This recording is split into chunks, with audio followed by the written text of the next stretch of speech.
which was hilarious when Gother first appeared to our main cast, because Donnie, the doofus that he is in the back. He's like, oh, man, she's hot. And I'm like, oh, Donnie, only if you knew, bud. I mean, it's Gother, so, I mean, he'd be down to put him in an illusion of lust. That is true.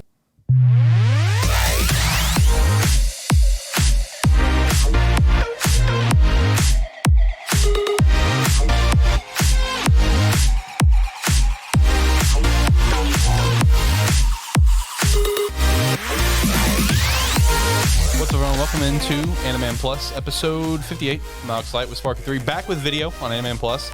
We also have video back for Animan Plus news, and video will also be back for Lighthearted Gamers. Got that situation resolved. Well, kinda. I mean, the computer we have, John took it. I don't even know what the status on it is. I mean, I assume it's dead at this point. I don't know. I'm going to trust John to fix it. We're using my old one right now in here, so it's fine. It works. It gets the job done. It's actually better than what we had. Yeah, so, it's most definitely better. Yeah, so it's an upgrade. That works. As you can tell, Zach is here. Zach, how are you? How was your Thanksgiving? It was all right. Yeah, that sounds about right. Yeah. That was me too. It was just okay. I did a lot of Black Friday shopping, an unhealthy amount of Black Friday shopping. I almost actually did buy some anime from like Right Stuff and everything. Yes. I almost did. I didn't though. Damn. I know. I almost did. I was looking at a few things, most notably Hitman Reborn, Blu-ray 1 and 2. I was looking at that. That was on sale for like $40 or something. That's usually what they go for, yeah. So there was a lot of stuff I was looking at, but I spent way too much money everywhere else. I mean, you could have sent back that other air fryer and bought you some anime.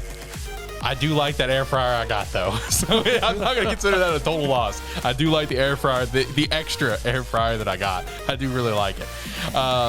So we are back from a break, but we're going immediately back on a break next week. I'll break down the schedule here in just a moment. If you could, though, go follow us on Twitter at Animan Podcast. We'd appreciate that. As well as check out other shows like Lighthearted Gamers, a Terrible Football Show, talking about movies and stuff. With a Terrible Football Show, we did just introduce a new guest, my boy Shane, also known as I Am Razor. He's been a welcomed addition to the team. We've been having a lot of good conversations, a lot of new changes to the show. So if you're a football fan, make sure to go check that out. And for talking about movies and stuff, we do actually have some new episodes coming out very soon. Very soon, I promise. So what, January? No, fuck you. No. John and I are actually set to record some episodes tomorrow, believe it or not. We have 2 episodes we're recording. Okay, cool. That's recording. When's post date? Maybe next week. Next week? Okay, we'll see. No, it'll probably be next week. John and I are going to talk about Arcane. He finally sat down. Cool, nice. Yeah, he sat down to watch it. He actually said that it was probably the best TV show he's watched all year. Oh, everything I've seen about Arcane's been just top of the line. I still need to watch it myself, but I'll get there. Yeah, no, I basically pitched it to him. Hey, do you want to come on and do a couple things with me? There's a couple things I wanted to do. And I randomly asked, like, did you watch Arcane? He's like, no, I haven't watched it yet. Then he's just like, all right, well, I guess I'll watch it to prep for the show. So we're doing an episode where he and I are talking about this first season of Arcane. And we're doing another episode talking about the first 3 episodes of Hawkeye so far, as well as the some big Marvel news that came out this past week involving Spider-Man, that we are set to get another trilogy with Tom Holland. I saw that announcement, which was really nice. So John and I are going to be talking about that in those 2 episodes, and we'll also have the Spider-Man No Way Home one coming out here sometime this month. So lots of good stuff going on there. Spark will come out eventually. We'll get that one done eventually. Hey, no, come on, man. We'll get it done. Lastly, if you want to support us further, the Patreon's a great way to do so. Do not feel up good, though. Just be a friend, tell a friend that you're watching or listening. We can call it good there. Shout out to Andy, our Tier 1 patron. With that said, music's coming to a close. So let me quickly go through our schedule here. Like I said, we are going immediately back on a break next week, because next week is the Lighthearted Game Awards Watch-Along Extravaganza. You can watch it live with us over at our YouTube channel, youtube.com/Sparky3. I don't know what time we're going to be going live. Just stay tuned to the Twitter at LH Gamers Podcast. I'll post it there, and I may share it from the Animan Podcast Twitter as well. I don't know what time we'll actually go live. The show starts, I think it's 7 our time. I think it's 7 our time, ends at 10 our time. It's either that or that was Eastern time. I don't know. I'm going to have to look at it again because I fucked up last year. Yeah, you did. Well, in my defense, the email they sent me said it was starting at this time, Central Time, and then it started earlier than what they sent me. You sure it wasn't an Eastern time and you just read Central Time? I am positive, because I even reviewed it there on stream with you guys. I could probably dig back up the email. In fact, I will. I don't clear my emails. I'm a heathen. Nick and me and there were there, and we were talking for prep, and then you're just like, "Oh, the show's starting." We're just like, "Oh, okay." Well, here we go. So no, we'll figure it out. We'll go live. I don't know what time for sure. So like I said, go check out the Lighthearted Gamers Twitter at LH Gamers Podcast, and you can find out when we're going to go live on that. So no, we're going to be recording next week. Episode 59 will be coming out on the 19th. We will be on a break for Christmas week, of course. Hopefully everyone has a wonderful holiday.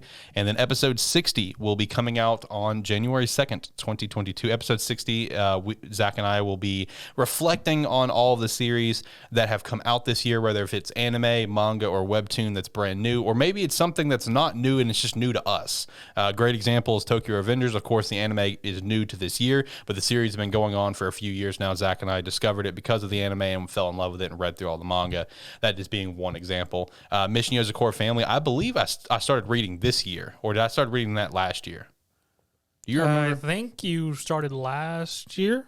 Okay, I think remember. You dabbled into it last year, but you actually started fully reading it this year. Gotcha. Okay, so just stuff like that. So we're going to be reflecting a little bit on what was some of our favorite series and stuff that came out this year, as well as looking ahead for what's coming out in 2022. Because 2022, we got a lot of good stuff lined up, not only with just movies, but series, different things that are coming out. Like we know, I'm gonna say we know based on it's going to be at Jump Festa, but next year should be the Bleach final season because I know that's going to be at Jump Festa. That is confirmed. So assuming that's going to finally come out next year, maybe Rising of the Shield Hero season 2. We'll see. Who knows at this point? It's been pushed back 3 times now. Yeah, exactly. My Hero Academia season 6, which will be probably the best season, I would say. Depending on, I say probably because it's gonna have Chainsaw Man in it. That is true. Chainsaw Man's confirmed in My Hero Academia. That is true. I say probably just because you never know how they're going to handle it, whatever. But I will say in terms of the arc reading it, it's the best piece of content that My Hero's got. So, I mean, lots of great stuff coming out next year for anime. We're going to be talking about all that on episode 60. But now let's bring it back to the present, back to episode 58. And kind of talk about the stuff that's come out that we normally are watching. So I'll start with Demon Slayer because it's a quick conversation because the Mugen Train arc has now come to a finale. And woo! I have not seen the movie recently. I've kind of, I've done for the first couple episodes, I did a side-by-side shot and it was pretty much shot-for-shot remake.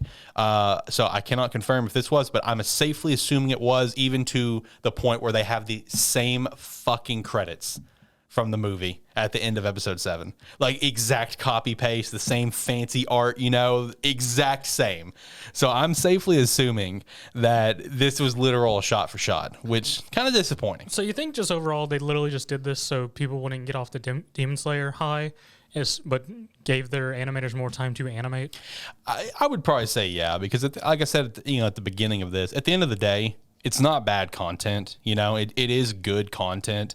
It is just kind of like, it does suck to kind of rehash something. So yeah, that is a good possibility. Plus, I guess there's the other side of things where when Demon Slayer came out, was that beginning of this year when it came out, right?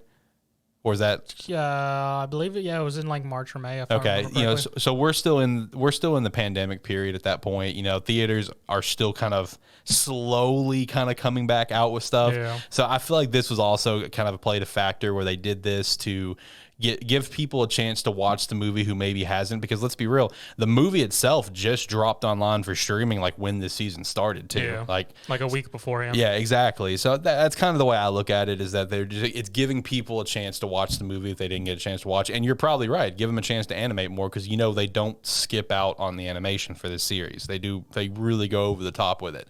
So that is, what you just said is probably a likely scenario, because there's going to be a lot of hype shit that happens in the Entertainment District arc. So more than likely, it was really just to catch people up, as you were saying, because now that I think about it, there was the movie release, but as we said, theaters were sort of still opening.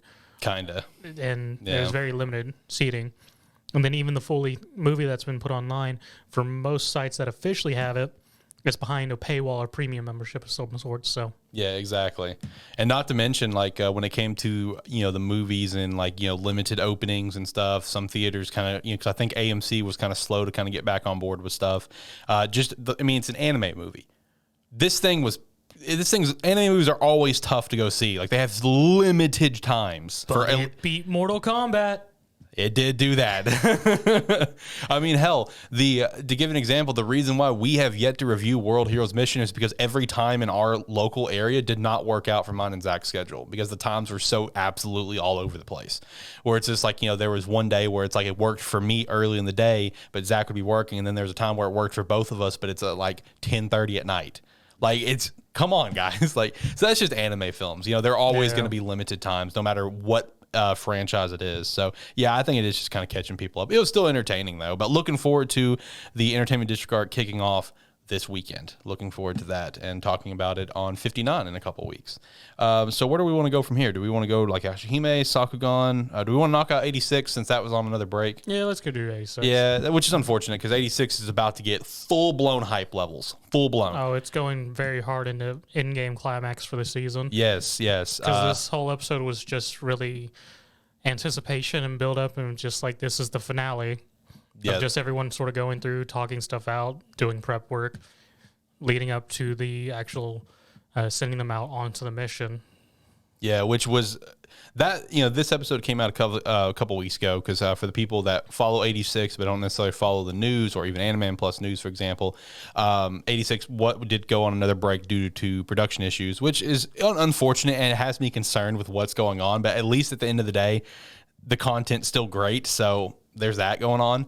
But this episode came out a couple of weeks ago. The main thing that that was just incredible to watch was that buildup where they're all on the ship and just hearing the chatter of everyone fighting and dying, and they're all just sitting there in almost where it's just so natural for them, which obviously it is, just getting ready for the mayhem that's about to take place. The thing that I really enjoyed, well, I shouldn't say enjoyed, but really like it, that they really put a lot of time into, was the whole Frederica, I forgot MC's name. Shin. Frederica and Shin's whole conversation of why she was being left at the base. Yep. And just that whole breakdown and everything. Yeah, further developing their relationship as, siblings basically at this point. I'm so hyped to watch 8619 this weekend because, I mean, dude, it's about to get unbelievable balls to the wall because so episode 18, what do we have left? Like 5 episodes, I think. Yeah, that sounds right. So, dude, it is about to get mega hype. I'm very, very ready for it. 18 was just a great build-up is all it was. Do you want to talk about Yashahime, or I can talk about Sakugan? Either one. I'll do Yashahime. Doesn't sound very promising. Honestly, okay, so far this season is still far better than the first season. Well, that's good to know. They're actually staying consistent. Well, that's good too.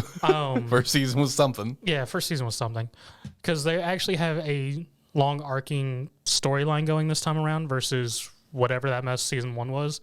And they've actually used a nice little thing that from the last couple episodes where they actually end the episodes on sort of a cliffhanger and just start the next episode from that cliffhanger. So it just stays consistent, flowing. Especially this season will probably actually look really nice binge watching. Okay, that's good enough. Based on how they're ending episodes and things like that.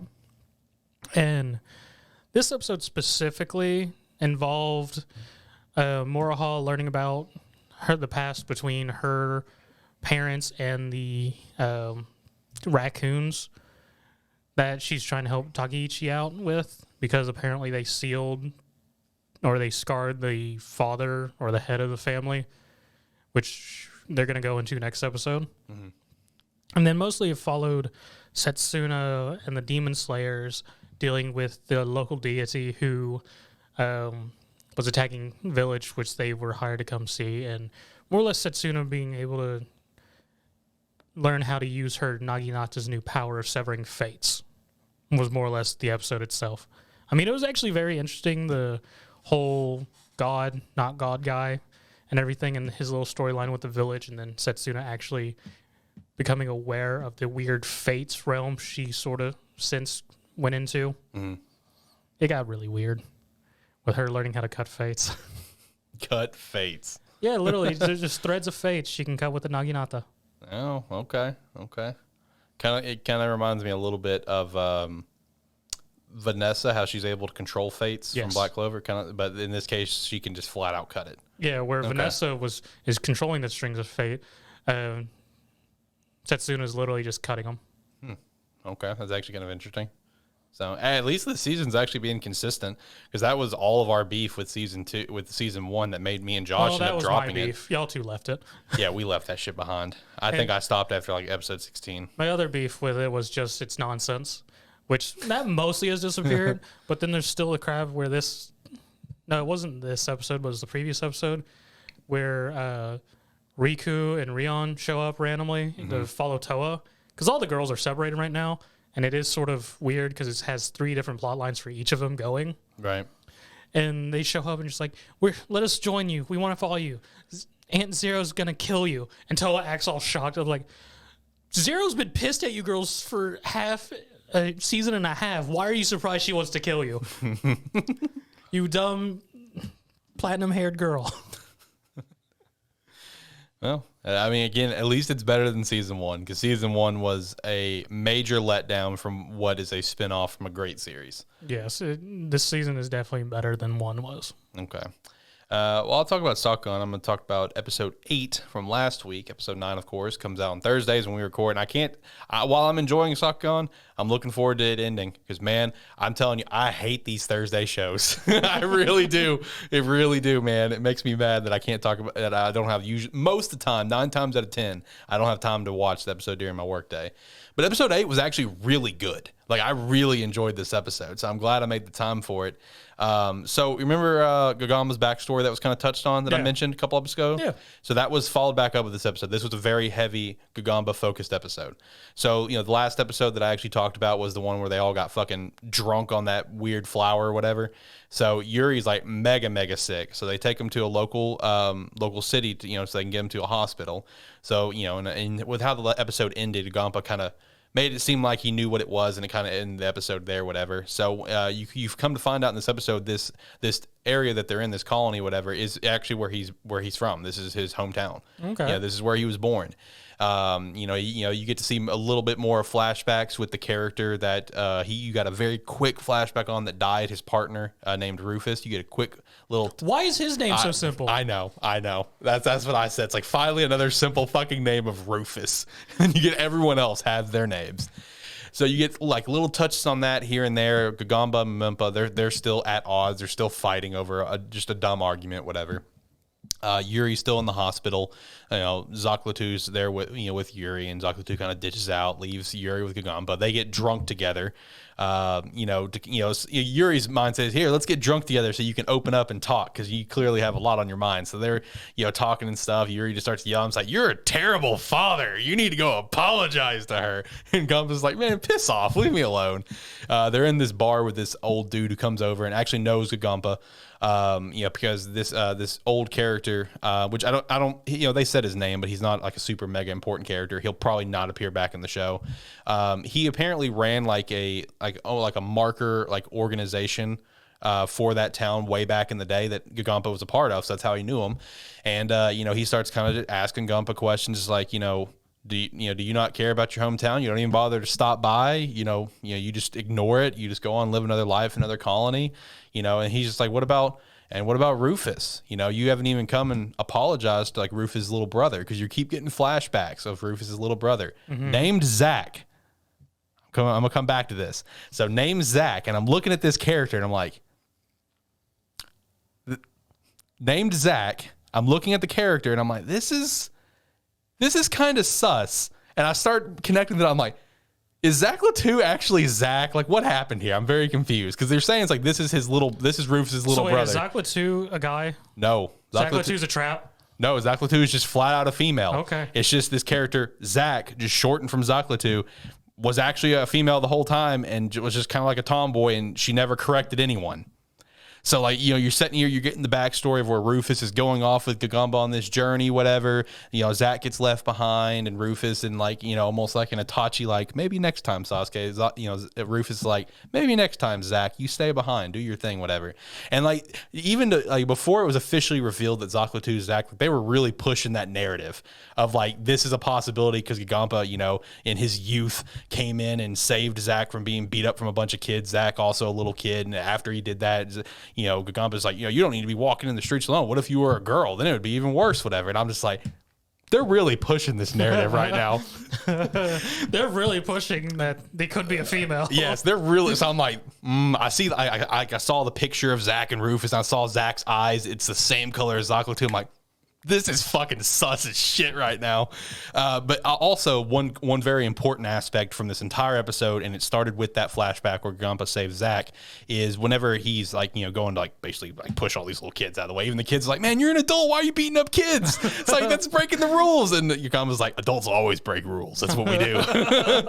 Is one of them like threw like a rock at Gampa, and you see like this green thing like appear on the back of his neck, and like fucking Ultra Instincts dodge it. So it's just like, okay, what was that? Okay, this is the first time something like that's appeared. I don't know what this is.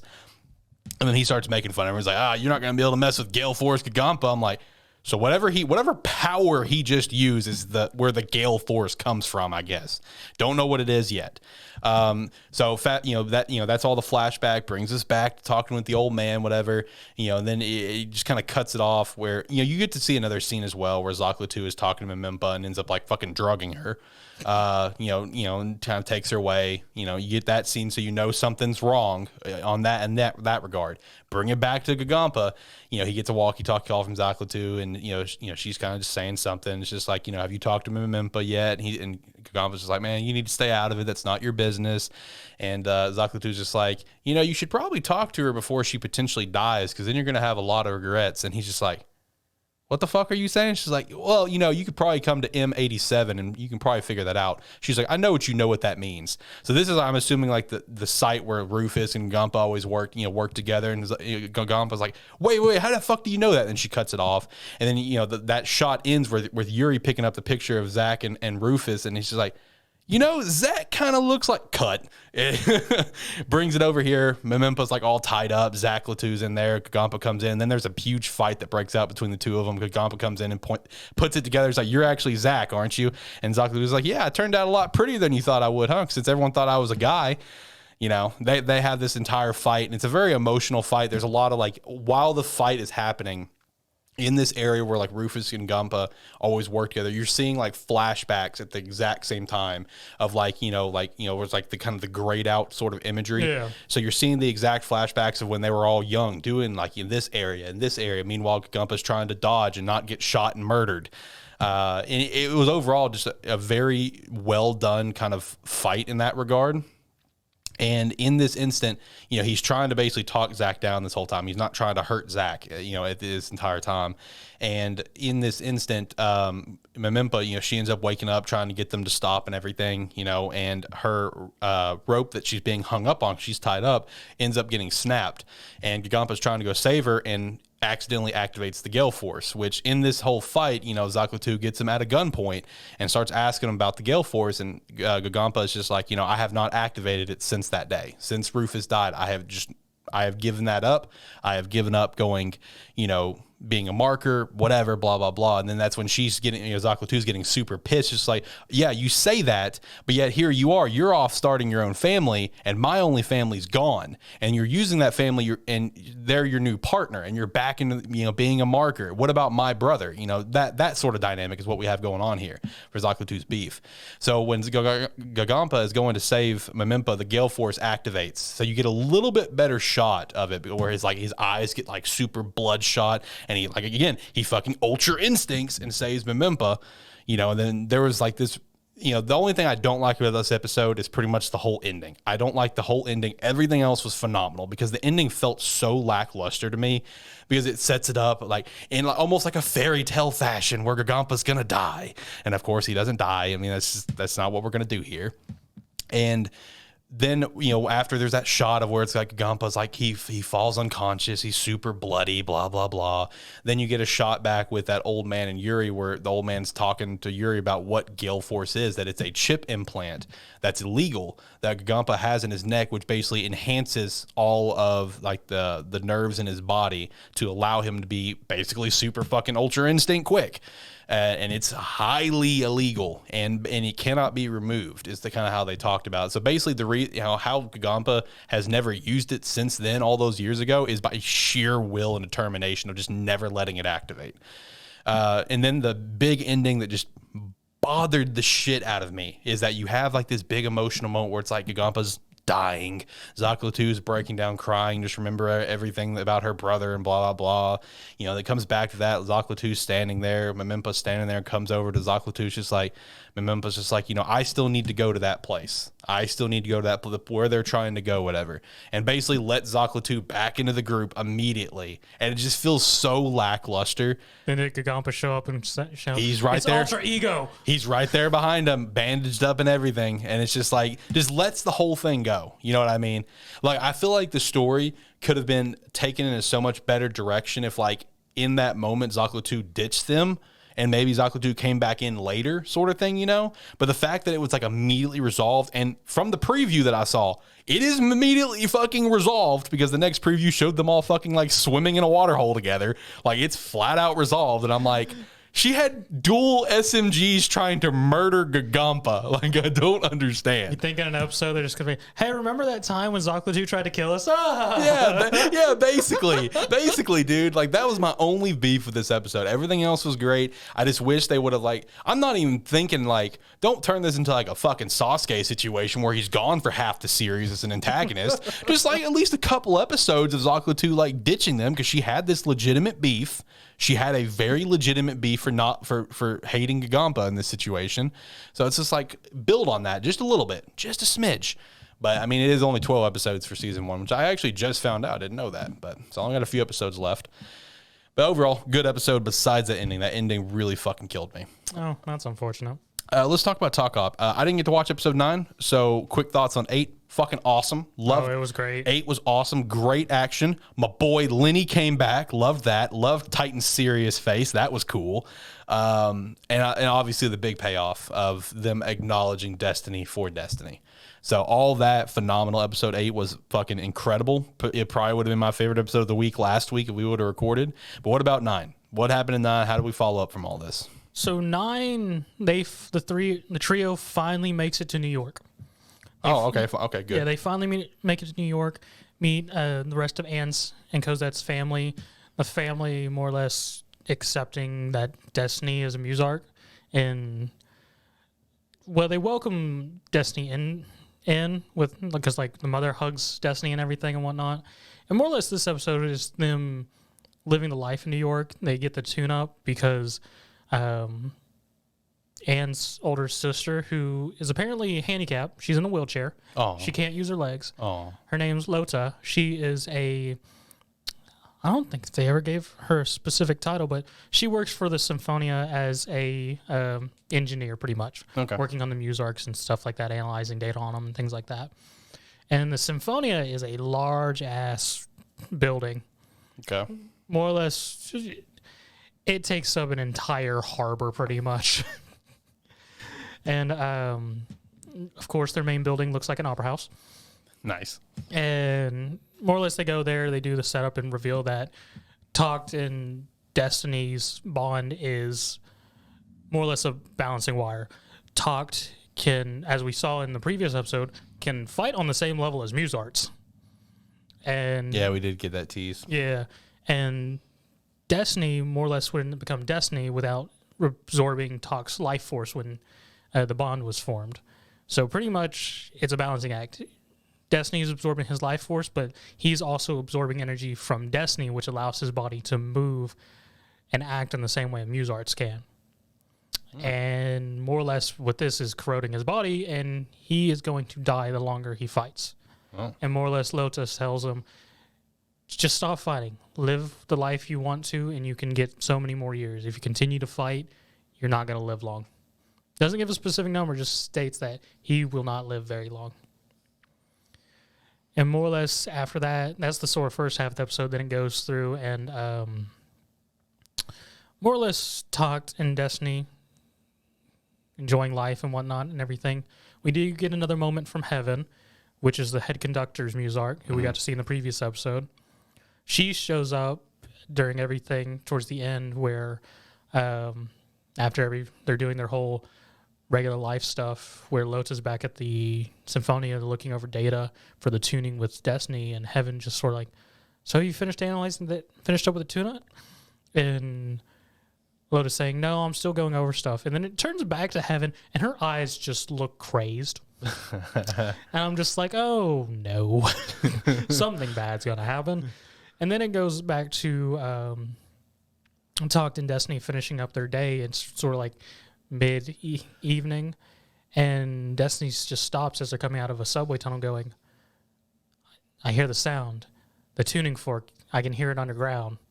So someone's using Hell's tuning fork to attract D2s to New York, which for the most part, New York's functional. It has seen very little damage and whatnot. It's very normal. Yeah, it's still very societal and looks like it should have before the attacks. Okay. And more or less, Takt and Destiny run back home, and we see a shot of Anne watching a news report where they're reporting on how there's more D2 sightings in the nation and things like that. And then they get a call from Lenny. And Lenny more or less telling Takt, you need to leave New York. Something's going down. You need to leave New York. And Takt more or less saying, like, I'm a conductor as well. I do not want to just abandon this. And if the episode finishes with Lenny going, Conductor talking, Asahina, are you ready to learn the truth and of what happened on the day your father died? Ooh. And that's how it ends. Ooh, what a curtain drop ending. Yeah. Oh, that's good. That's spicy. Ooh, I'm excited for episode 10 now. Yeah, no, more likely it seems like it's going to be a flashback leading into whatever this giant attack is going to be on New York. Okay. Also, another follow-up with episode 8. Yeah, fuck that one dude. Glad that he got shafted. Fuck that guy, asshole. Oh, yeah, he's also in some, like, mental hospital now, because it actually shows him. Because it starts the episode with Lenny talking to somebody, and he's like, so what happened to him? Oh, okay. As long as he doesn't move around, that's fine. And it just has a shot of the dude in a hospital gown in some sort of, looks like a psych hospital of some sort. Damn. He really got broke from that. Yeah. Also, two things that I want to shout out from episode 8 that I thought was pretty humorous. The first one, I don't know why, I just thought it was funny. I love the shot of Lenny and that dude. You know, when Titan and Hell were fighting, and it looks so. They're just sitting in the forest. It just looks so, and they're like doing this. They're sitting there, and meanwhile they're super mad at each other. I'm just like, that's so stupid. I mean, I thought that was pretty funny as well. I was like, I understand why they're doing this. Yeah. But at the same time, it just looks really weird. Yeah, it does. And then I noticed a potential fuck up that I thought was kind of humorous. It was whenever Lenny was helping Takt up. So at this moment, Destiny is still Destiny, like full blown in her gear. Takt still has like the blood up on his face, like whatever. And I noticed just very briefly, it was only in one shot because the next shot it was normal as you would expect it. But the one shot where Lenny's helping him up, the arm of Takt that's not supposed to be there, the sleeve was around Lenny, and I just thought that was kind of funny. That was, I saw that too. Yeah, that just a little fuck up. I just thought it was entertaining. What about Platinum In? Platinum In episode 8 wasn't too bad. The ending was very depressing. Yeah. The ending with the dude with Mr. Sure and his daughter. That was very fucking depressing. That was heartbreaking. That was depressing as hell. But what about 9? So 9 was actually a whole introductory story to another Gods candidate. Okay. So we got introduced to an entirely new Gods candidate at. That's right. I remember that in the preview. The previous episode actually ended. If you actually went through the ending, it actually showed a Private Eyes detective, one of the ones that Mr. Sure has red arrowed, and some guy there who also came to Red Arrow and finding out he already had an arrow in him and killing the dude to get information out of him. So you meet this whole new Gods candidate, his angel, which is the angel of not integrity. I can't remember. More or less, he has very good hunches, and most of his hunches are usually correct. Okay. He's a first stage angel, so dude has red arrow plus wings, and more or less it goes through this whole guy's story of why he was going to kill himself. More or less, he's been ugly all his life and couldn't interact with people because even his parents thought he was so hideous looking that they barely cared for him, and things like that. Rip. And more or less goes through this whole thing that when he gets his angel abilities, him changing getting his face fit, plastic surgery and everything, but in the end, even after looking handsome, he still can't talk to women.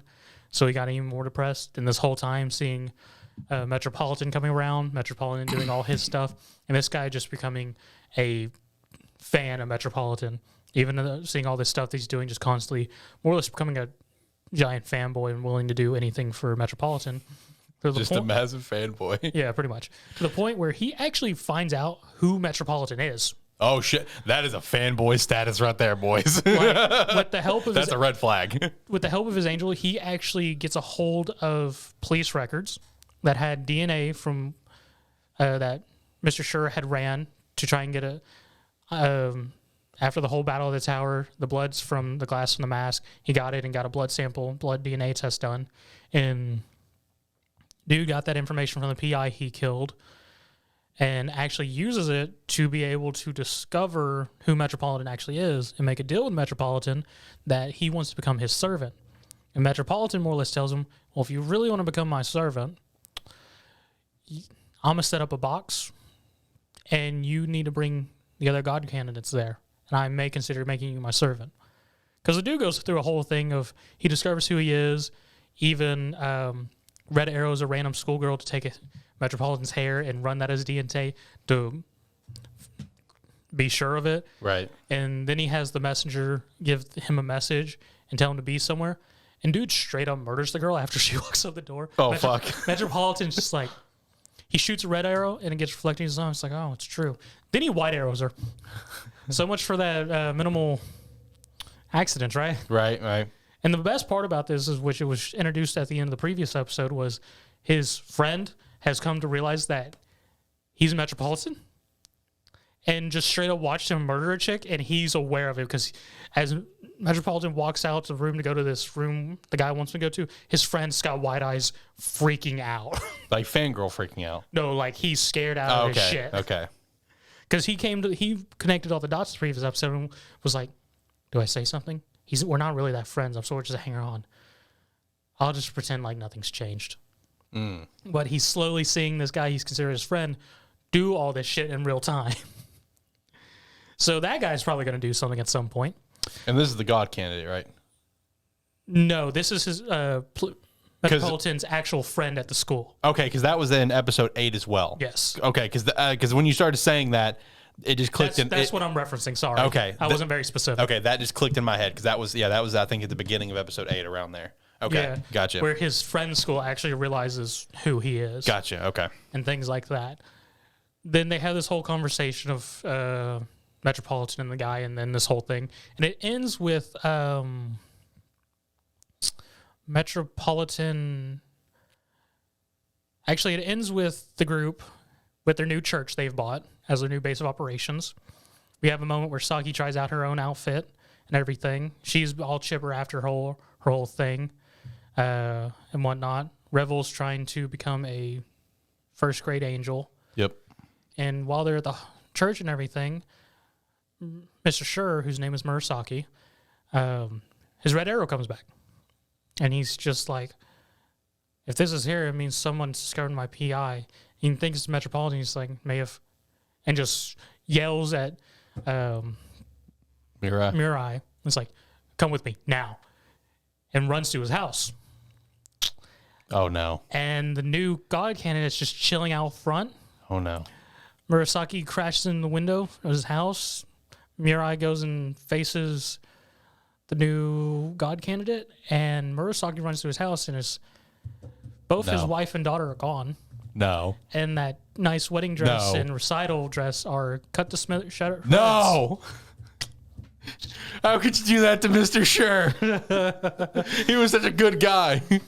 Yeah, more or less he sort of mentally breaks down because now he knows his family's captured and everything. And then he gets a call. Once the other god candidate runs away, Mirai finally actually shoots a red arrow without hesitating, which Nase is very happy about. Because it literally has a moment where the guy runs and he's just like, Mirai finally shot an arrow without hesitating. Also, shout out to her when in episode 8 when Saki wanted to sleep with Mirai because she needed to talk to her. Yeah, no, so it was just, and, Ravel was just like, whoa, hold on. And I said, come on, we need to leave. This is normal. And then I love the stone cold look where her hands are together and she's smiling and she looks at Ravel. She's like, you are really making me angry. Nase is just like, Oh, they're gonna bang? Yeah. Yeah, let's go. I love her so much. She's way too happy in all situations. And more or less, the episode finishes with Metropolitan calling Murasaki and telling him, go to this amusement park if you want to try and save your family. Keyword try. Yeah, and Murasaki and Mirai take off to go to this amusement park, and Saki's sort of going back into depression because she's chipper again because she was wanting to work with them and get wings and whatnot. That's why Ravel's trying to become a first grade angel. But in this one episode, they've left her behind twice now, and so she feels like she's still just baggage again. Right, like she's just a burden. Yeah. That's depressing. And it ends with them flying into the amusement park. Next episode's going to be pretty fire then. There's going to be death. Yeah. Mr. Sure's going to die. I feel it. It's unfortunate, but that's what it's looking like. Oh, big sad to Mr. Sure. All right, well, final anime talk for the week. What about Dragon Quest 59? Woo! This was a fucking... more or less, the previous episode, they got their shit kicked in by King Vern and everything. So this was really just a giant pep talk episode and aftermath. Pop and my... Or, that's not the right name. Pop and Kung Fu Waifu get picked up because all the lords and people have been recruited by the queen of the Kingdom of Carl. She's made a secret base where she's supposed to be lying low, and with King Vern's new ship going around dropping magic nukes on places now, she gathered everyone up that could still fight to make a resistance force. Because, like, literally, dude's ship of a bird's just flying over cities, dropping magic nukes, piecing out. Peace. And there's not shit anyone can do about it. There's even a moment in this episode where he's he's swirling some wine. He's just like, it's sort of boring that it's going so well.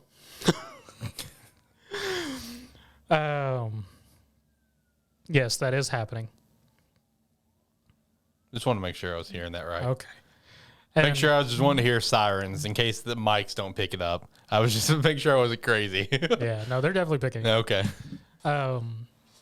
So yeah, it's more or less just an episode of everyone getting their will back. Pop and Ma'am, there it is, Ma'am. Get a pep talk from the queen. Wait, what? Okay, hang on. Let's back it up. What did you call her? Mai. No, before. Like something kung fu? Kung fu waifu. Oh, okay. Okay. Ma'am. Okay, got it. Ma'am, her and Pop get a pep talk from the queen from this kingdom that's gathering everyone. And from her little flashback of Avon and people during the first time Hadlar was attacking, they come to the conclusion, oh, she was in love with Avon. And I was like, what? What? I mean, cool, but okay. Random tidbit. And more or less, she gives them a pep talk about being Avon's disciples and them needing to continue the fight.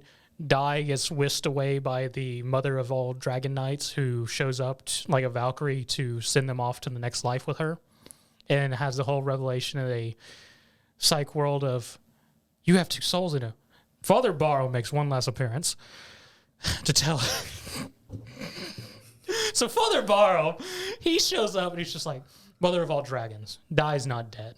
He's not a true dragon knight because I sired him with a human female. So he needs to go back to the world and save them all from the darkness. Because even the gods realized us dragon knights couldn't fight this. So they gave us this hope that is Dai.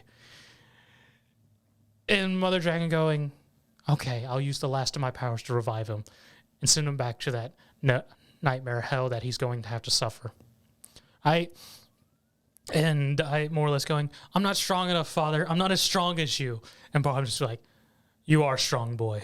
You will need to go back to that world and fight the evil and be the hero that us Dragon Knights could not be.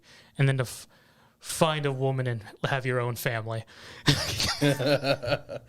And then he's like, good luck. Pieces out with the Mother Dragon. Dai revives. And I was just like, all right, Bob, you had a true father moment. Go out there and fight, then find you a wife. I was like, all right, cool. What any father wants to tell their child. Their 12-year-old child. Go make me a grandbaby. Pretty much. And then Dai's passed out. He ends up in the same place as everyone else where Princess, I forget her name, Heel Princess is next to his bed crying. And I was like, oh, there's the waifu he's going to bang and make a family with. This 12-year-old and 14-year-old princess. And then it ends with Varn sending out a message to all the kingdoms that we're going to kill everyone. We're going to take over the surface in like a couple days. And to commemorate this, we're going to execute our 2 prisoners of Hunkul and Crocodile. And if you want to come watch it, show up here at this time. RSVP. Yeah, pretty much. And it's just straight up, well, this is a trap, but hey, here's an invitation. And it ends with a shot of Hunkul and Crocodile just being chained up in a dungeon. Kinky. Yeah. Okay, all right. What was your favorite episode of the week? Shoot. My favorite episode would have to actually be Takt Op. Episode 9? Yep. Mine is either Takt Op episode 8 or Sakugan episode 8. I really enjoyed both those. Just that ending of Sakugan. My favorite moment of all these episodes, though, was Barum being a father being like, yo, go kill some evil, make a family kid. Peace. I'm going to the afterlife. Later, man. All right, let's jump over to some manga. So the last episode of Anime Plus, we talked about Ayashimon, newest weekly Shonen Jump series. We've now gotten... With best new MC. Big facts. Ayashimon, we'll go ahead and start there.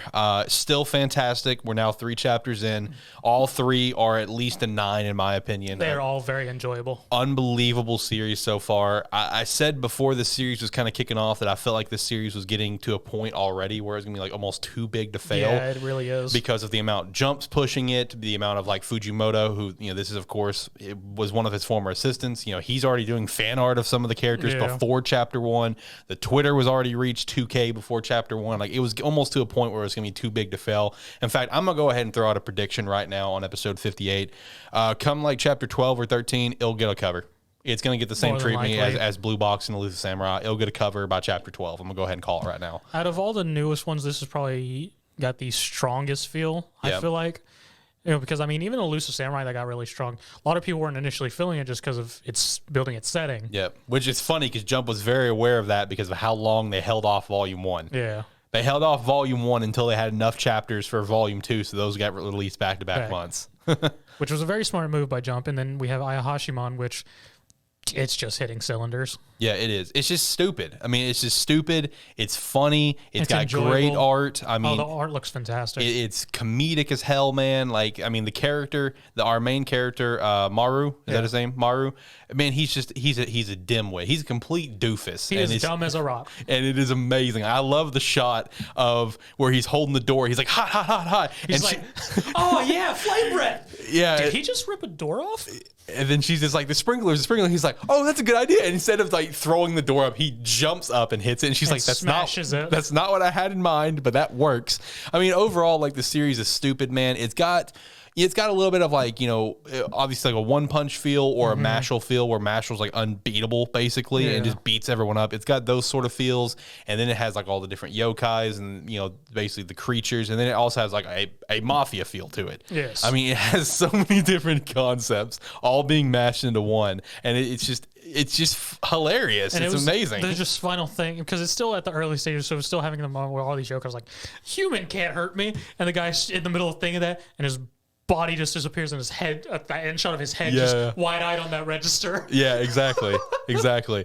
Now, Ayashimon, I cannot recommend it enough. Please go give this a read. It's tough for me to see this one getting axed at any point. I really just can't. Out of every new series, like new series chapter 1, not new that we just start reading, every new series chapter 1 that we have started here at Anime Plus, this is probably the one that I feel the most confident in.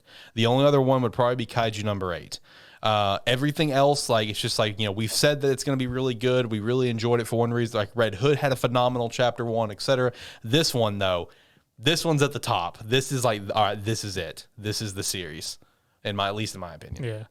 It is very good. I definitely see it doing a long haul. The only reason why it wouldn't is if Yeah, Jump is jump. Yeah, jump is jump. I was gonna say something else, but I'm not gonna throw that out in the air. So, all right, fair. Well, the next new series that was introduced the week after is called "Protect Me, Shugomaru." Yeah, I'll go ahead and say it up front. We have always stayed true to the policy of a 3-chapter try. Chapter 1 was enough for me. I mean, I don't care. I have no connection to this series. I mean, what you told me where you're saying it's not for you, but you see the target audience, that is so fucking true. I see the target audience of this series. It's just not for me. So like basically more or less we have a dim-witted kid who's been assigned to bodyguard this heiress of some sort because there's some evil organization who's apparently sent out a message some way to let people know that they're going to try and kill her. But this bodyguard kid has super tunnel vision and overly reacts to things. So for like in this chapter 2 that came out, there's a mosquito about to hit her. Instead of just swatting it away with his hand or a fly swatter, he has a giant mallet. Yep. And about to hit the mosquito and take her head off too. So, I mean, it's a whole thing of more or less going through her perspective, having to deal with this bodyguard and trying to live her life at the same time. So it's a weird comedy, slice of life, possible action mix, which really doesn't hit with Alex for me, but I definitely see the target audience going for. And sort of also got sort of that older style vibe to me. Yeah, older style is definitely accurate. It definitely has that older style vibe. And to give some more examples, like the tunnel vision thing, like she goes to like try to open a book and like the pages are stuck together and he like sets the book on fire and he's like, what if it was like a monster trap book? And they make a reference to the Harry Potter spinoff, Mystical Beasts, whatever. She's like, oh, they make a lot of references. Yeah, a lot of references. There was another one where you actually get to meet like the assassin coming to kill her, and you know Shugomaru like put poison gas in the entire room, but then she points out, it's like, so that means we're gonna die too, right? And Shugomaru's like, oh yeah, that's right. Yeah, we are. So it's just, I mean, could it be entertaining for some people? Yeah, because it's going to be a comedic slice of life is going to be the best way to put it, but it's not for us. I mean, I'm not reading it past chapter 1, which also shout out to the fact that this is like the shortest chapter 1 for a new series that I've seen like ever. Yeah, it felt super long. It felt unbelievably long because normally they run about 55 pages is the average. I mean, that's what Ayashimon and the next series that we're going to talk about was. Yeah. This one was 35 pages, but it felt like fucking 65. And I think it's because it has a lot of exposition. Yeah. I don't know. Yeah, we were not going to be rating it here on the show. I'll go ahead and say that. Also, based on chapter 2, it's got a running gag. That poor guy who got iced in the first chapter, he got iced again. God damn it. So apparently that's going to be a running gag. Oh, okay. All right. Well, I'm not going to read it beyond that. So, and then the last new series, which a lot of people were actually pretty hyped for coming out. This is from the creator of a series called Golem Hearts. I've never personally heard of this series, but apparently it was a weekly Shonen Jump series a few years ago, and it ultimately got axed very quickly, about 20 chapters or so. Don't quote me on that. But everyone really enjoyed it at the time. They enjoyed the art style and everything, so they were pretty pumped to see the artist come back to this series called Doron Dororon, I believe is how you're going to pronounce it. I don't know. We'll see. This one, another like sort of monster-esque one, like yokais essentially.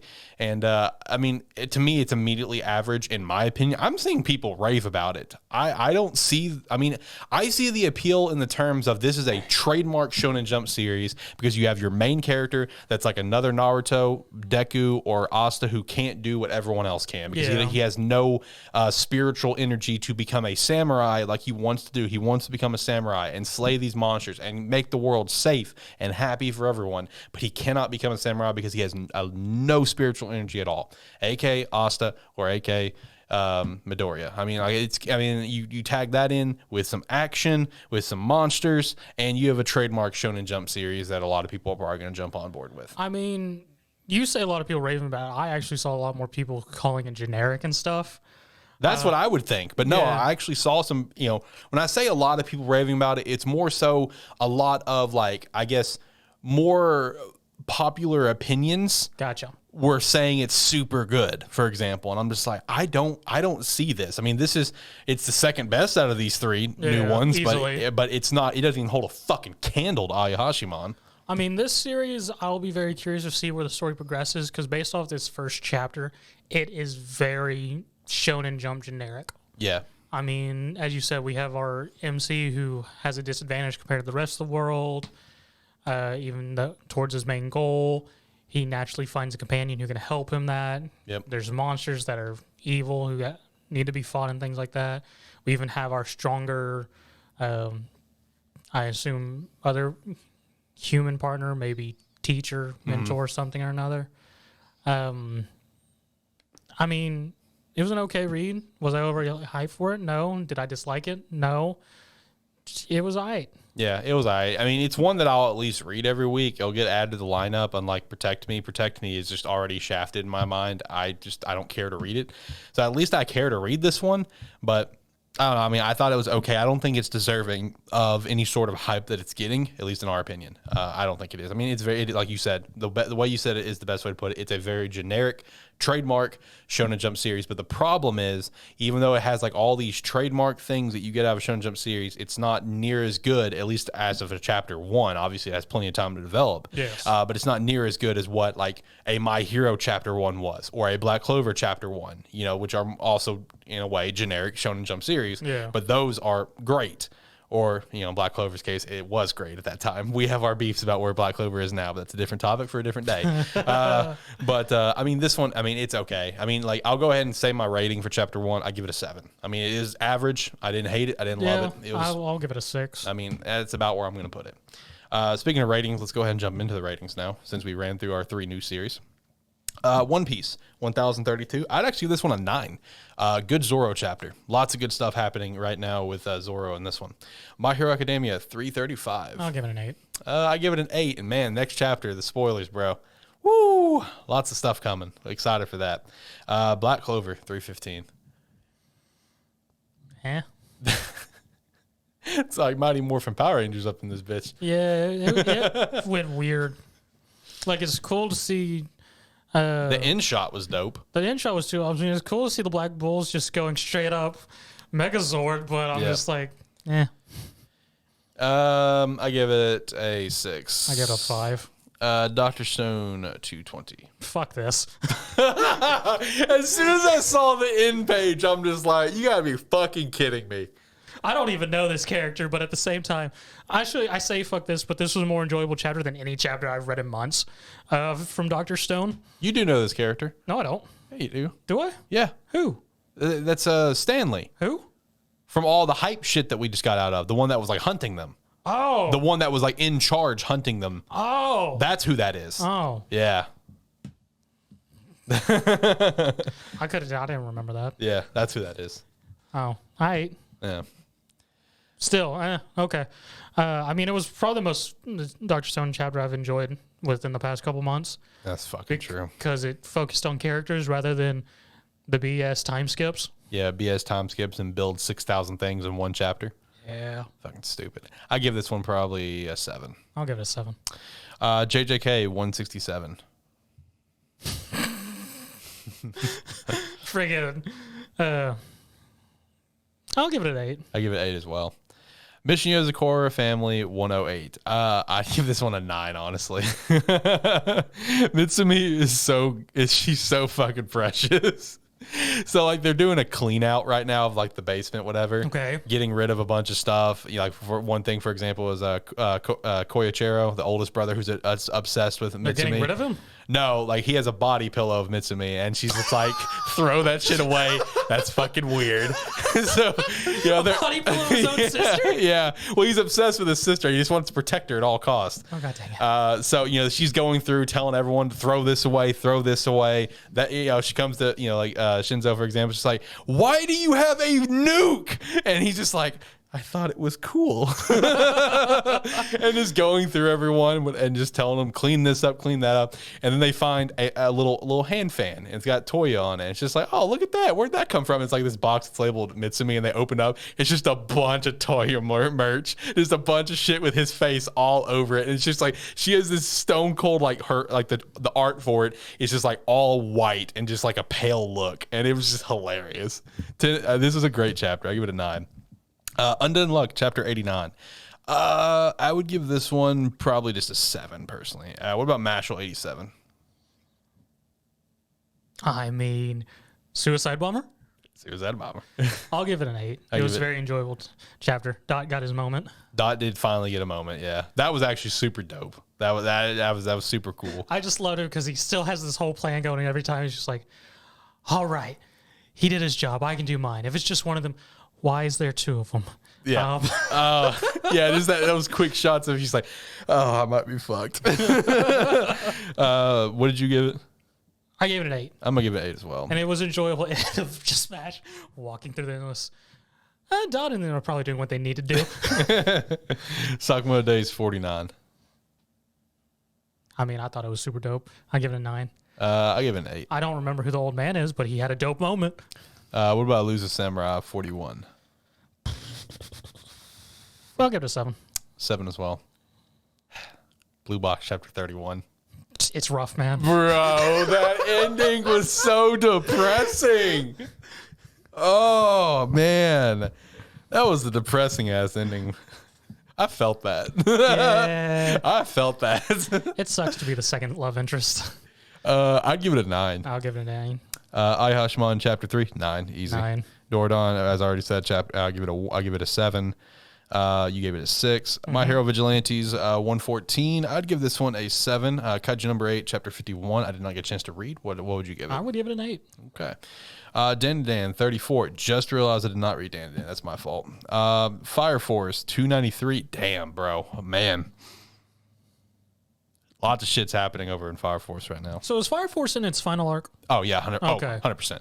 Yeah, like right now, like we're at like a cataclysm sort of thing. Okay. And I loved it because Ben Amaro and like, in his district, whatever, he's just like, all right, everyone bust out the sake, and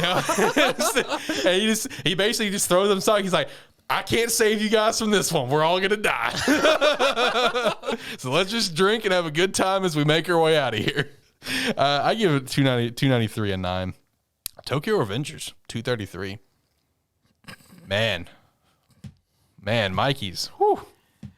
Yeah, I don't expect it to happen what it's red herring us, but I mean, I'll give this one an 8. I'll give it an 8 as well. Eden 170. Boy, Shiki is a fucking Chad. I loved this chapter. I'm all for this time skip. I mean, yeah, no, we got a 3-year time skip, and we're in a completely new Cosmo.